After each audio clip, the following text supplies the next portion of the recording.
go.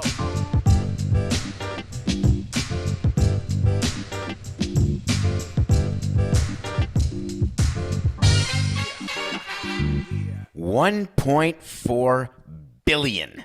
That's the nothing personal word of the day for Tuesday, March 29th, 2022. We're 2 days away from the end of the first quarter of 2022 already.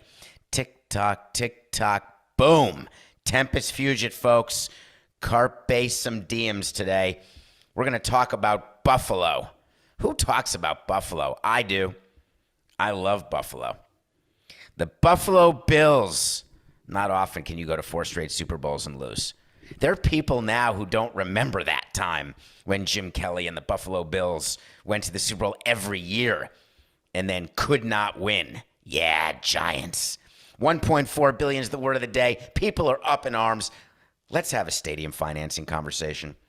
Let's maybe have the final stadium financing conversation we're going to have. No, we're not going to have it. I thought we were done with public-private financing, with public giving money after Marlins Park. Everyone was up in arms. People losing jobs, mayors being recalled. A total, absolute nightmare getting the deal done. Got it done. Economic studies that say it is a great benefit to Miami to have Marlins Park. Economic studies saying it will do nothing to have Marlins Park. The truth is probably somewhere in between, but there is no truth. There is no way to ever measure it, but people do. Marlins Park was an open-air 38,000 seat ballpark before Jeter ruined it, at least aesthetically, if not from a product standpoint. Nah, not really. They're better. Are they better? Sort of better. So I just got distracted by the call I just got, and I shouldn't be distracted by a call in the middle of the show. I'm recording the show. I'm going to call you right back, okay? Literally, I'm live, and you're live. Bye, Amanda. That's Amanda from CBS, Amanda Guerra. She distracted me. There could be something going on right now. Coca should be in my ears saying there's something in the sports world. Will Smith must have apologized. Maybe something happened with the Yankees. Did they sign somebody? What happened? Did the Dodgers win the World Series already? Why am I getting a call at 9:10 in the morning? Spoiler alert, that's what time it is right now. Oh, there's another call. I'm not taking it. What's going on here, Coca? This is insane. I can go a full day. All right, let's start again.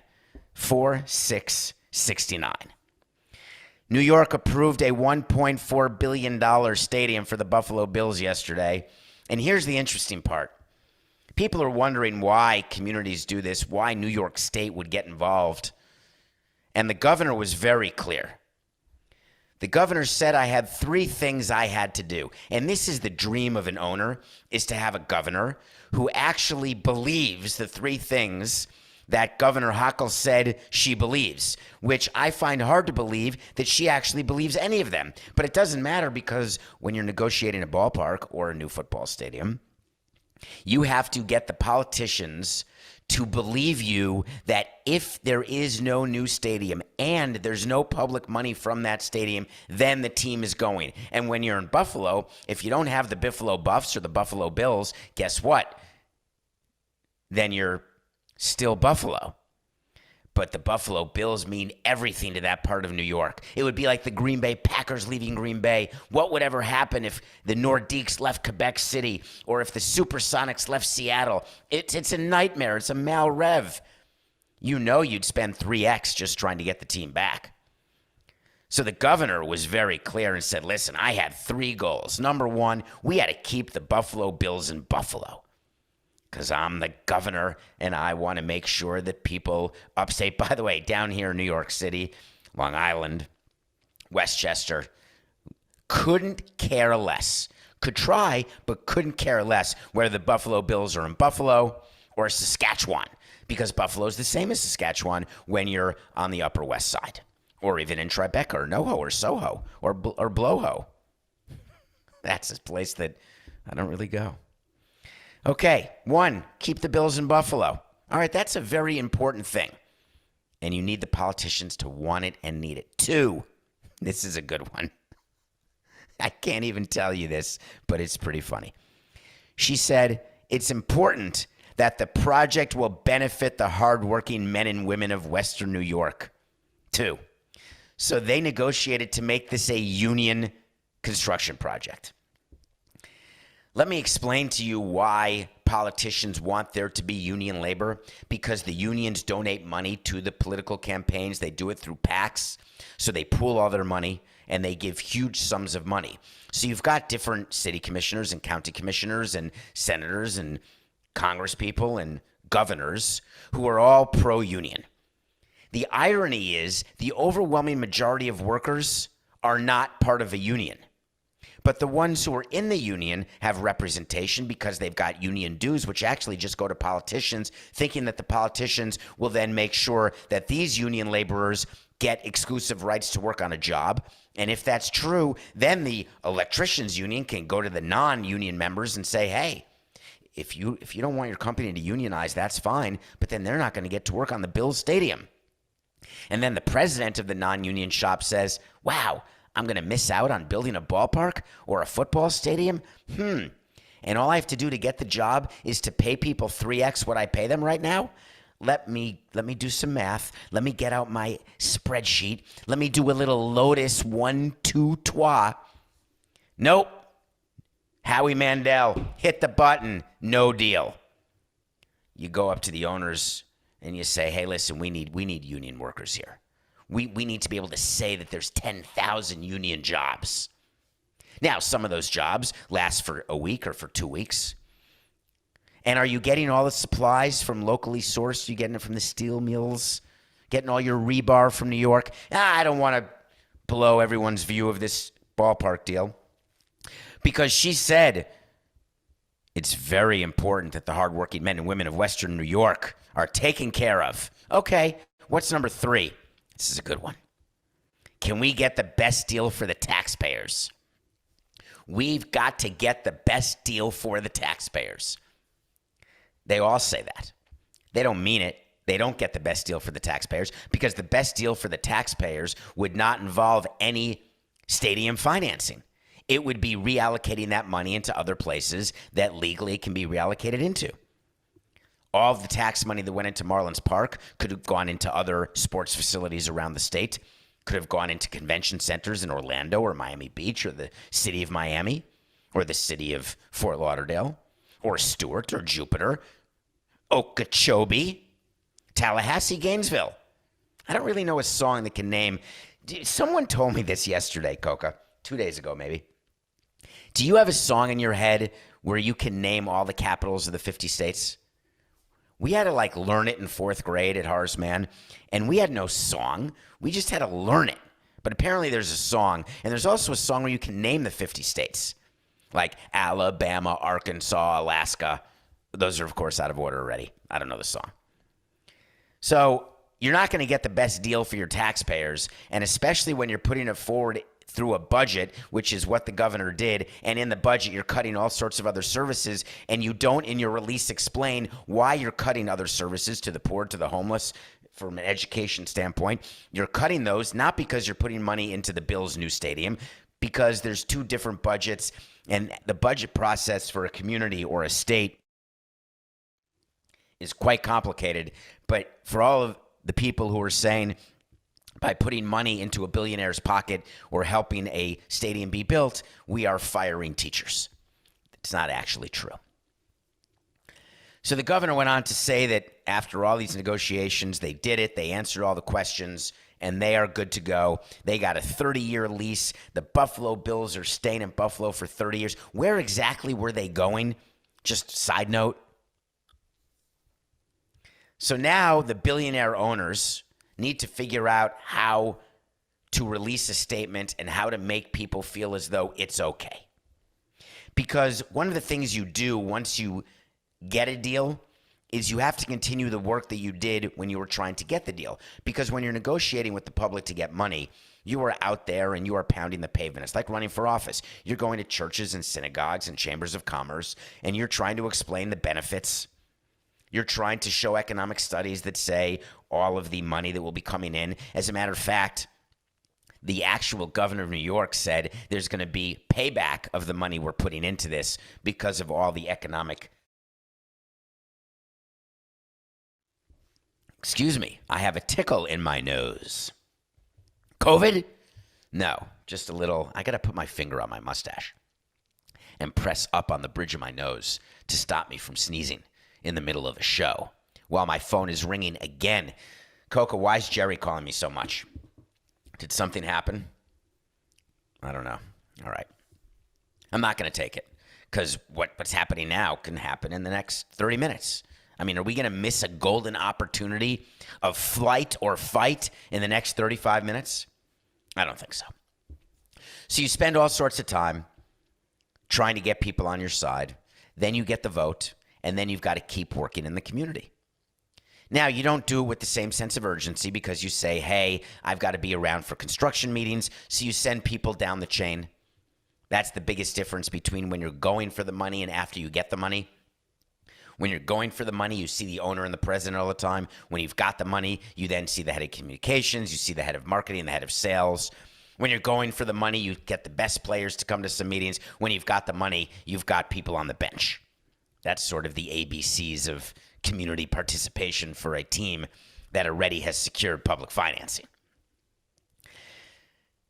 Another husband and wife team, the Pagulas, Terry and Kim are the owners of the Bills. Are they husband and wife or brother and sister, Coca? I'm not sure the answer to that, but they are what they are, right? They did a statement that said, we took another step today to solidify our collective goal of constructing a new stadium for the Buffalo Bills in Orchard Park. It's important to put collective in there because you want people to think, oh, yeah, that was my goal. And what he meant by collective is him and the politicians, because if you put it to a vote, it would not have passed. But you just say collective. It's better that way. We're grateful for the time, efforts, and unwavering commitment made by Governor Hochul and her team throughout this process. It's good. You got to thank the governor. While there are more hurdles to clear before getting to the finish line, we feel our public-private partnership between New York State, Erie County, then you put in the county executive's name. We used to do that with the mayor, but there's a way you have to do it. You list the mayor of the county, then you list the mayor of the city, then you miss the chair, then you say the chairman of the county commission, the chairman of the city commission. There's a pretty good order. But the owner said, we feel the public-private partnership is going to get us there. They're going to clear the hurdles. Here's the code word when you put in a statement that there are more hurdles to clear. What do you think that means? That means money. That means there's still some items in the contract that have not been agreed upon. For example, who's going to pay for environmental cleanup or who's going to pay for public infrastructure? They've got to widen the sewer lines. They've got to get a better electric grid. They've got to make sure that all of the things that you wouldn't think of that are hugely expensive and potentially hard to manage the costs, you've got to take care of those, get them paid for. Because what you're going to read, and we did this trick also with Marlins Park, we'll cover all overruns. The Bills have said they'll cover all overruns. But before we cover all overruns, we got to lock in these prices and make sure there are no hidden costs. Indian burial ground? NMP, baby. Not my problem. You need to do something to enhance the size of your electric grid to make sure we have enough electric, to make sure the lights are on and they turn on quickly in case of a power outage. And if there's a power outage because of a thunderstorm, we've got a secondary electric grid that will pump power to the ballpark before it pumps it to the houses of the constituents who vote for you. That's going to cost some money, but we're not going to mention that. Making sure that we've got parking, making sure that we build out the parking, make sure that we label the parking, make sure we've got police presence, first responder presence, who's paying for that, what their cost is going to be, making sure we cap the labor costs. You say we're going to hire all union people. We're going to put a cap on what they can charge for their hourly rate of toilet installation because we're covering overruns, and we've got to make sure that what we ask for from the public is all we're going to need.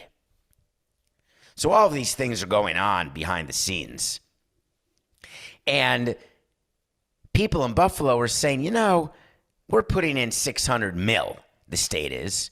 But then the county of Erie's putting in $2.5 million, right? $250. It's $850 million out of a $1.4 million project. Where's the other money coming from? Here's a little surprise for you. Did you know that there's something called the G4?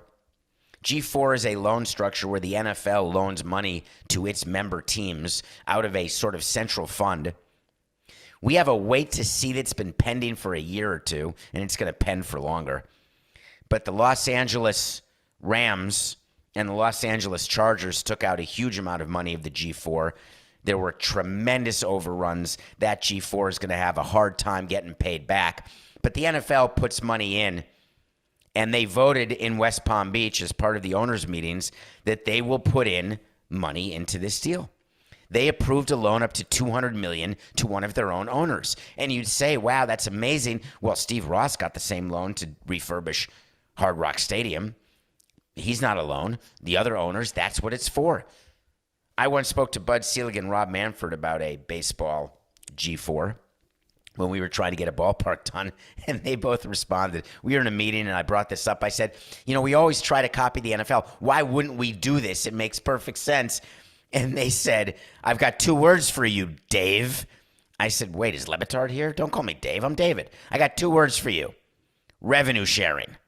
I said, oh, true. We do get a lot of revenue sharing, but wouldn't it be good if there were a fund from central fund revenue that would help all of these owners participate a little bit in their own ballparks?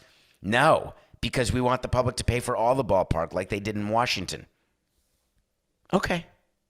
But the NFL said we're going to do this G4 loan program, and so they did. So the Buffalo Bills themselves will come up with $300 million. Here's a little nugget that I didn't read about. What do you think, Coca? Think there's a response here? The order of funds. I can't tell you how important it is when you're negotiating a deal that requires payments over the course of construction, because now you have to pay architects.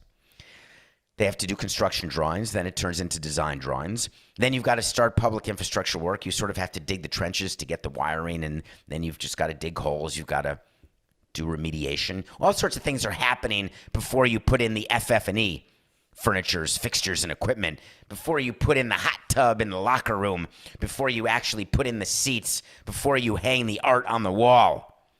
There's all sorts of money that's being spent. So one of the big negotiations is, what's the order? Meanwhile, the public generally is sleeping during this part of the negotiation, which is very important, because when you are the private citizen, you say, hey, we want to be LMI. Not LMA, Larry, LMI. We want to be the last money in. And the public said, well, don't you think that you should put some money in up front? And I said, no. I said, you put all the public money in, then we'll put our money in. Because there's a construction fund. And the construction fund gets managed throughout the process of the construction. It gets invested if there's cash in there, and it has sort of extra money that gets in there, which we don't calculate as part of the project. That's sort of extra.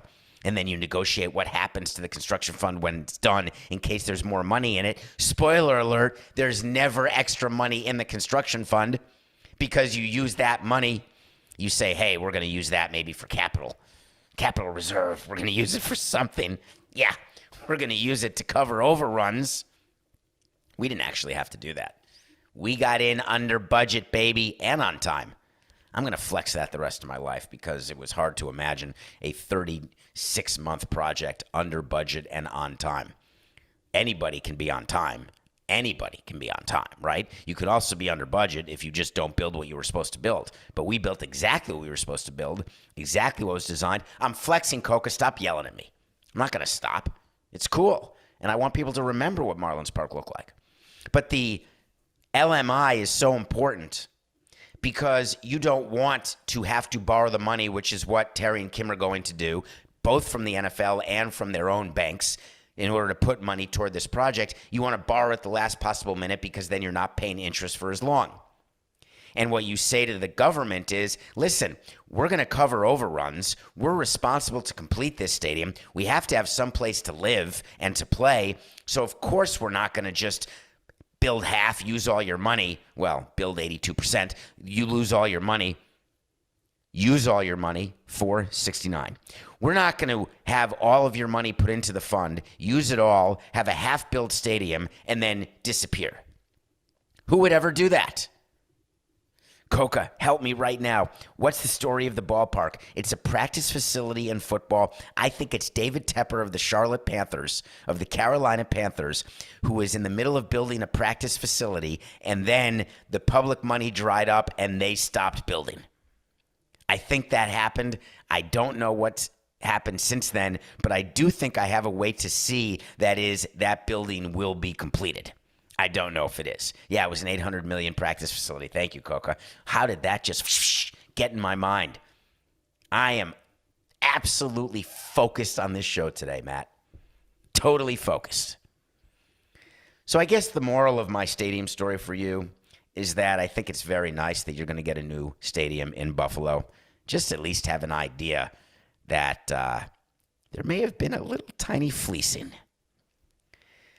So the NFL is trying to cover up this bit of news because it's almost hard for me to believe. And I say this, and you've heard me say this before, I'm white, I'm privileged, born on third base, never thought I had a triple, knew that I was plopped right on third base, always have worked my ass off to get home and get home and get home and get home, because you can always go home again. Always work hard. But there's something that the NFL did that you may say I shouldn't be commenting on, but I have to because I've got the microphone. And I don't take your time for granted. But the NFL announced a new minority hiring requirement yesterday that I found to be unbelievably offensive. And the way they announced it, I found to be even more offensive.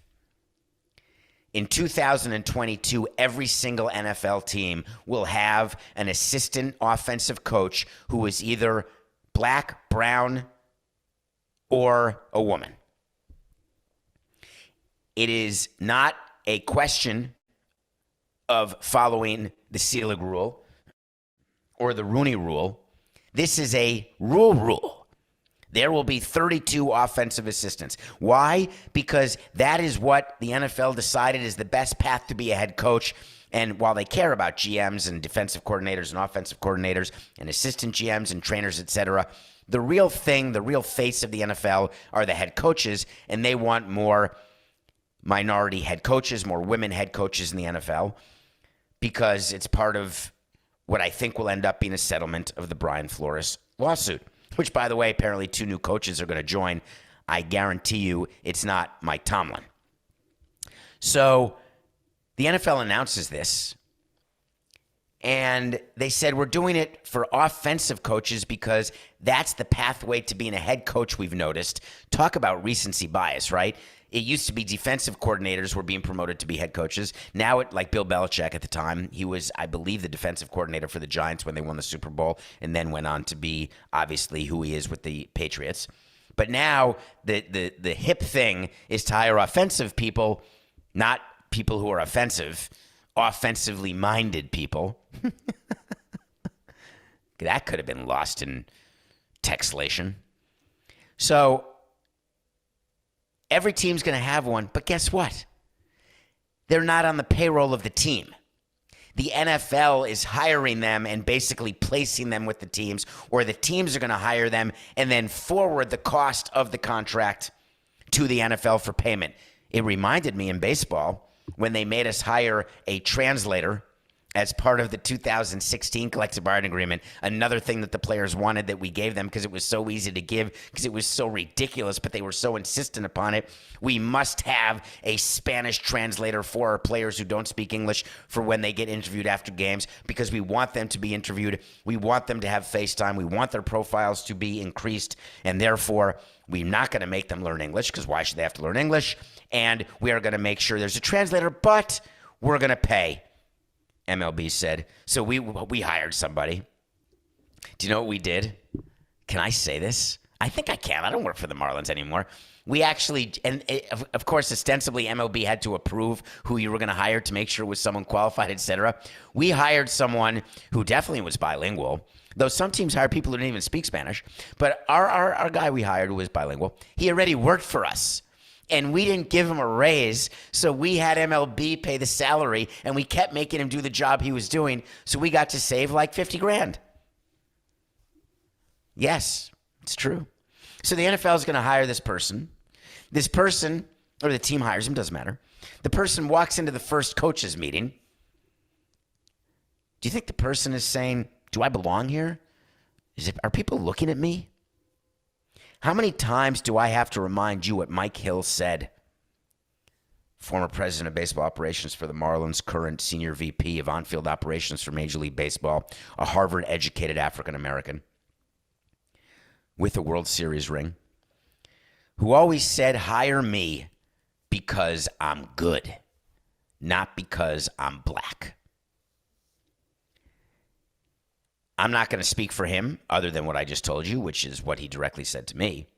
I'm going to speak for me and say that if you're talking about trying to change the way owners and presidents act, and you want to have women and you want to have minorities in the coaching ranks, forcing hires is just not going to do it. No matter what rule is put in place, no matter what, for PR purposes, the NFL announces so they can then show, because you're going to forget the fact that the NFL mandated this, and the NFL will then announce statistics of the number of minority coaches they have, and by definition, they're going to have 32 more this year than they had last year. But then Rooney of the Rooney Rule, not really Rooney, he's the grandson of Rooney, or the son, or the grandnephew. It's such a complicated family. I don't think this is the actor. I think he's the current head of the Pittsburgh Steelers. Maybe Rooney Mara's uncle, or Kate Mara's sister, or brother, cousin. The truth of the matter is that as of today, at least, there aren't many women in the pool in terms of head coach. We hope that's going to change over the years, but for that reason, we didn't see it as inhibiting the number of interviews for racial minorities at this point in time.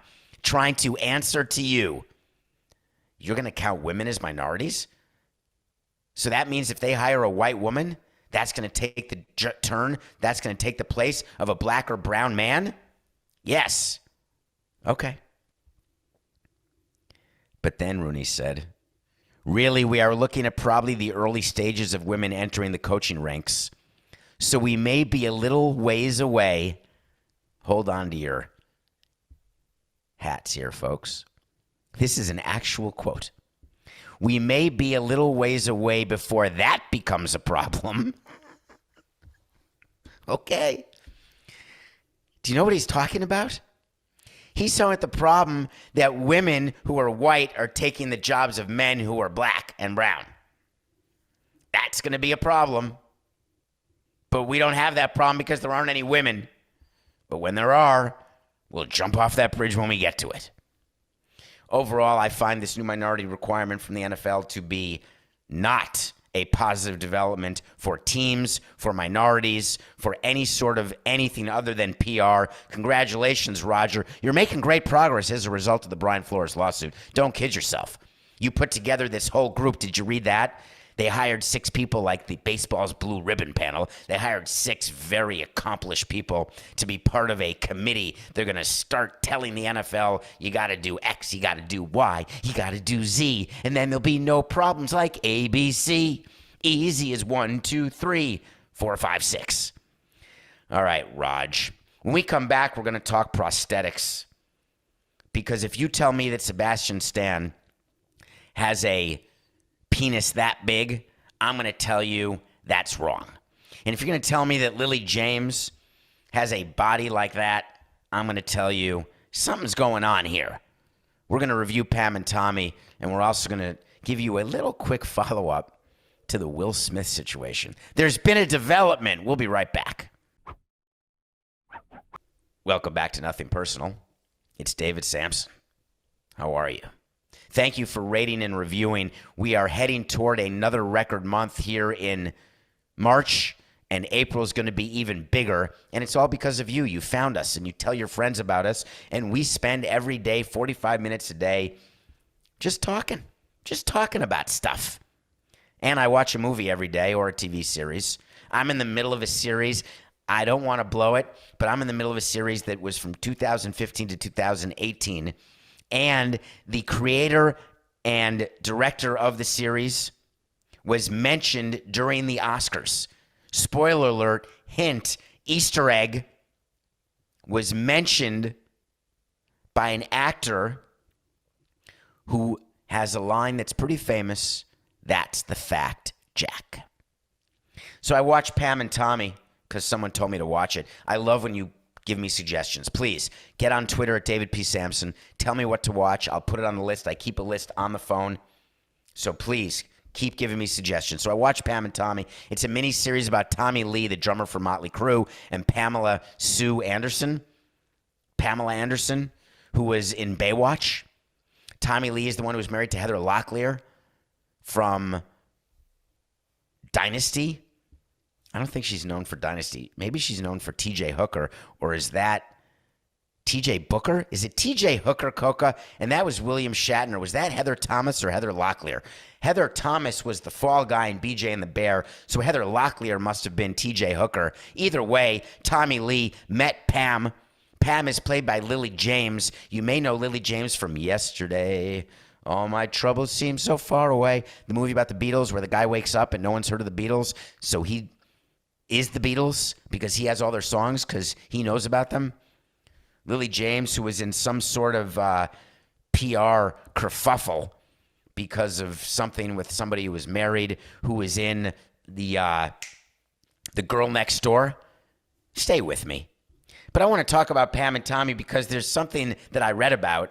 They did the entire shoot in prosthetics. Lily James did not get breast enhancement surgery.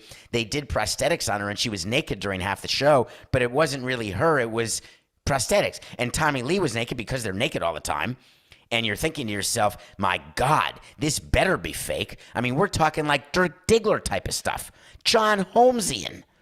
There's no way that I'm competing with that. He's a rock star. No wonder. It's got to be the tattoos, I used to think. But then, Coca said it's not the tattoos, so it's got to be something else. It turns out their story's fascinating. So the irony is I had zero interest in watching this because I really could care less about Tommy and Pamela and their marriage and their divorce and their life. It turns out that I don't want to be a rock star. I want to have a much bigger platform. I want to keep growing this show. I wouldn't mind at some point surpassing Stephen A. Smith, certainly not in my takes because I think I've already surpassed that in terms of gasbaggery, but I'm talking about in terms of remuneration. Because why not? But the life of a rock star, it seems sort of appealing.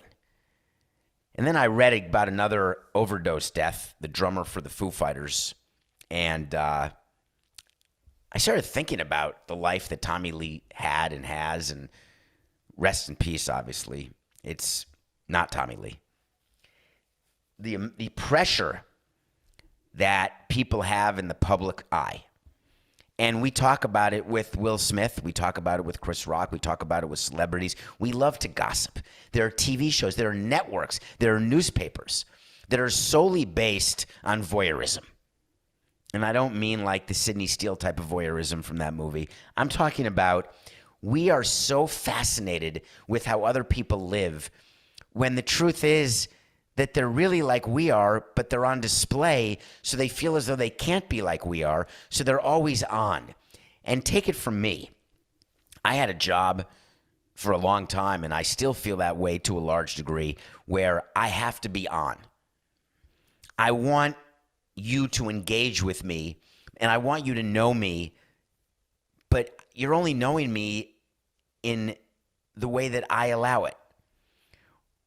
Because if you're not my friend and we have a relationship online, I'm genuine because I'm okay with you knowing that part of me, but I don't give you all of my insecurities. I talk about a lot of my anxieties, but I don't talk about them all. I will over time. But you have to think about this. When you are put in a position where you are always in the spotlight, you do some crazy things. And then you got to figure out how to get out of it, if you can survive it.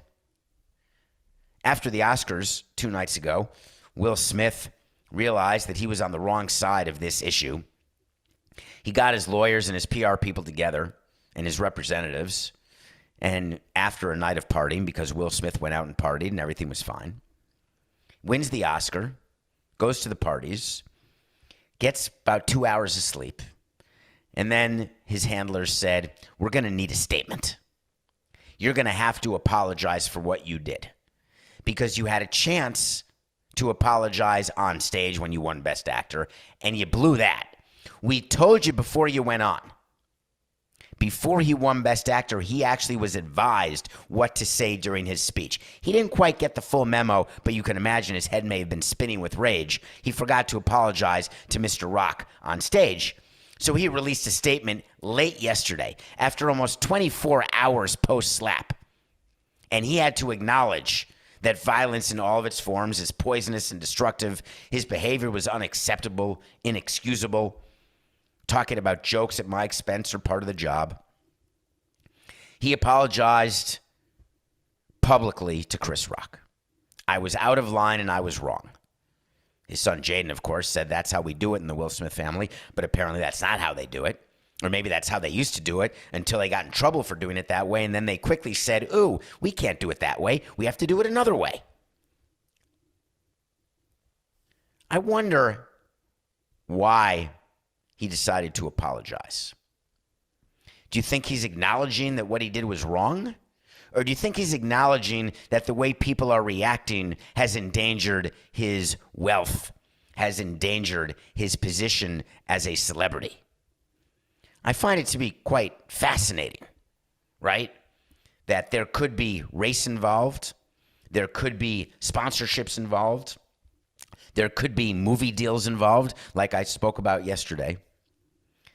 Because when I talk to athletes who need to apologize or talk to myself or anybody, whoever needs to apologize, we've seen it time and time again. This show thrives on people's statements when they're forced to apologize for something and they're not really sorry, but they have to because money's involved.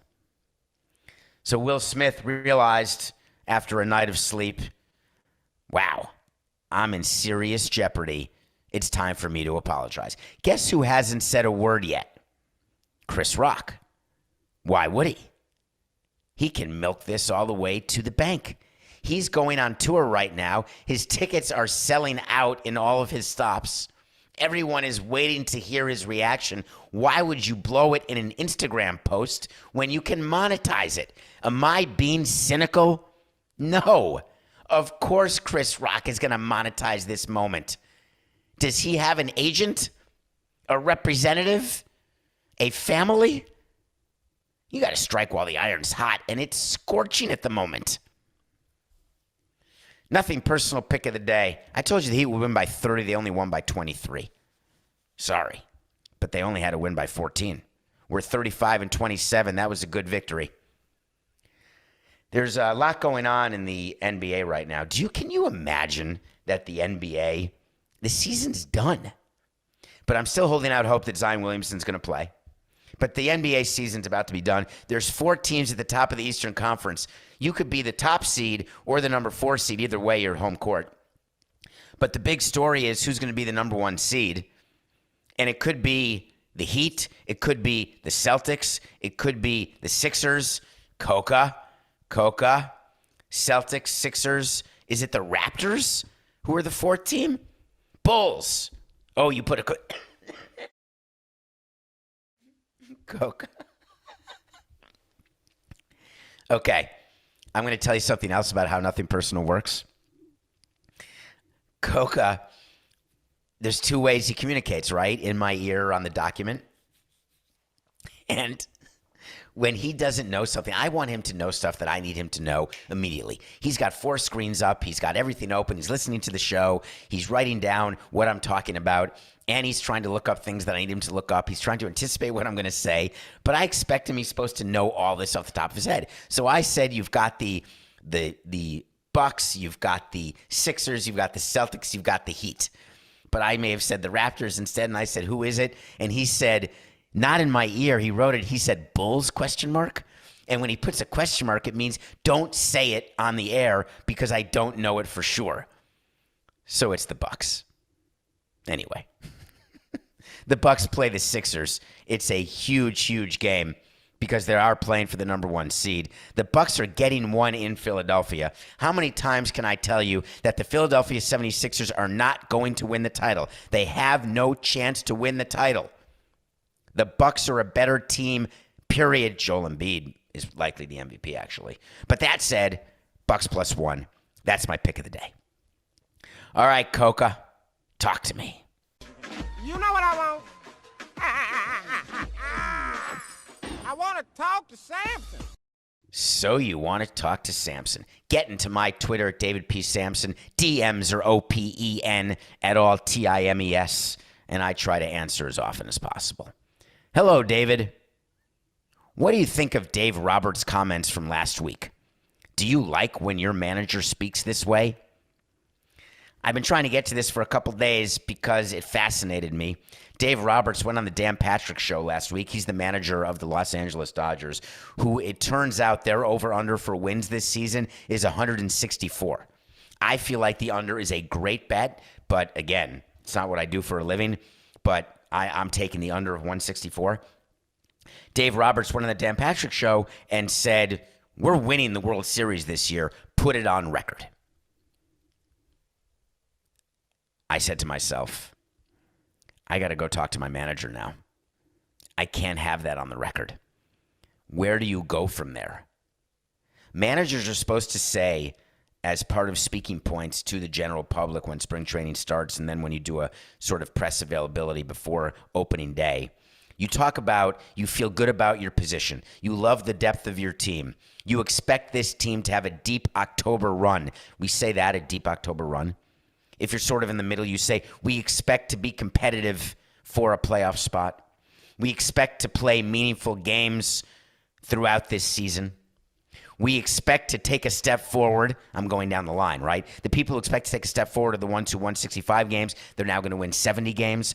So you say, we expect to take a step forward. So there's an entire universe. We are excited to have our young players get experience. That's what the Guardians say.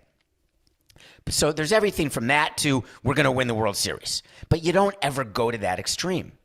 Because why, when you've got a customer base and a fan base, do you ever want to set yourself up where the best you can do is meet expectations? That's bad business. You want to be in a situation where you can over-deliver. Under-promise, over-deliver. In wherever company you're working, whatever you do for a living, in your relationship, in your work life, here's the key to life. It's a top 10 for sure. Under-promise, over-deliver. How many people in your life over-deliver, over-promise, and under-deliver? I want to get that out smoothly, Coca. It's an important point in my mind. Okay? 8, 9, 69. How many people in your life over-promise and under-deliver? It's like an epidemic, isn't it? How about trying it the other way? You know, I like our team. I'm thankful to our owner who has given us the resources. If everything goes the way we believe it can, we expect to be playing in October. We don't pay attention to all of the stimulations. I was about to say simulation. We don't pay attention to all these. Hold on. It is simulation. I was about to say stimulation. It's simulation. It's live, baby. We don't pay attention to all the simulations. We know that we have a job to do, and I promise that every single day we are going to be competing to win a game. So I got to go see my manager. I got to sign him to an extension, which the Dodgers did. I got to give him better talking points because what happens if the Dodgers get off to a slow start? It's not going to matter. They're going to make the playoffs. They're going to win the West and the NL. But to win the World Series, you have to have errors made by the other team. You have to have 2 RBIs that you don't expect. You have to have pitchers who are not on your roster. You acquire them throughout the season, or someone steps up from your minor leagues and gets hot at the right time. You have to avoid injuries, and then you still have to get lucky. All the dynasties that we thought, the Cubs dynasty of 2016, the Astros dynasty of 2017, there are no dynasties. There's no repeating champions. The Dodgers tried to repeat. They didn't. They lost. The Braves won.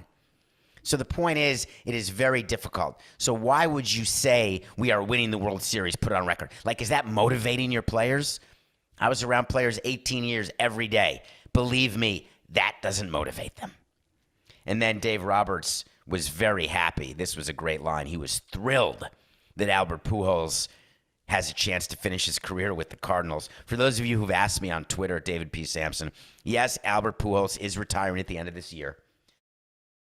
Yes, the Cardinals did give him a one-year deal, sort of a thank you, couple $1 million, come back. It's fun. Sell some extra tickets. He announced he's retiring so he can go into the Hall of Fame, although the Cardinals really don't have that issue. They have the best fan base in the country, actually, by far.